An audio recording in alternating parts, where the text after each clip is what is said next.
Buonasera a tutti i presenti e grazie della partecipazione. Potrei parlare di tante cose riguardo al defunto mio padre, il maestro Enrico Cagno. Vi dico solamente, in privato è stato un gran tomber de femme, nel senso che anche con la piccola statura conquistava le più belle donne. Questa è la premessa.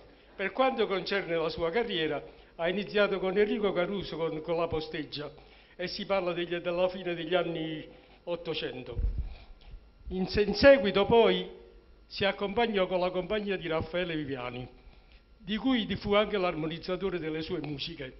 Tant'è vero che Viviani al suo funerale fu il primo a partecipare e soffriva già di paralisi progressiva e riconobbe che mio padre era stato l'armonizzatore delle sue canzoni. Mi scuso per la voce perché i ricordi mi commuovono. Ad ogni buon conto, quando decise di fare... Grazie.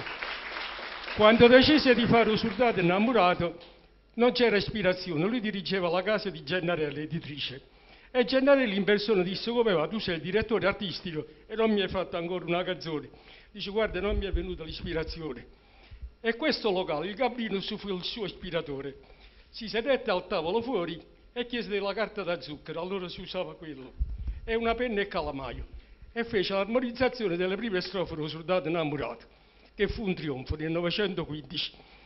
Alla sera, dopo il teatro, arrivò a casa una ventina di chili di pesce pescato dal Golfo, mandata da Gennarelli, e con un biglietto accompagnato con 1.000 lire, che allora era una somma. Dice: fai sempre canzoni belle così e riceverai questi regali. Con Viviani poi fece una lunga tournée e nello stesso tempo Viviani non ne poteva fare a meno, tant'è vero che una volta nel teatro si doveva fare la simulazione di un arrivo di un convoglio ferroviario. Mio padre, con la sua orchestra che dirigeva, diede talmente l'impressione del treno che entrava in teatro che a un certo punto il direttore, spaventato, si alzò pensando che il treno fosse entrato veramente in sala.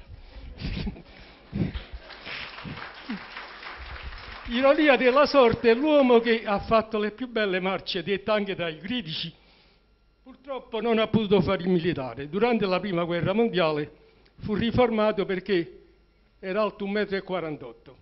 Lui, da spiritoso qual era, veniva a casa e diceva a mia madre: guarda, è venuto il momento che gli uomini bassi come me sono invidiati dalle belle donne. Mia madre diceva: ma perché, scusa? Dice: sì, perché adesso passo per i veicoli di Napoli, le donne giovani o vecchie si affacciano e fanno: ya passano guai, figlio per sto fronte e tu stai qua.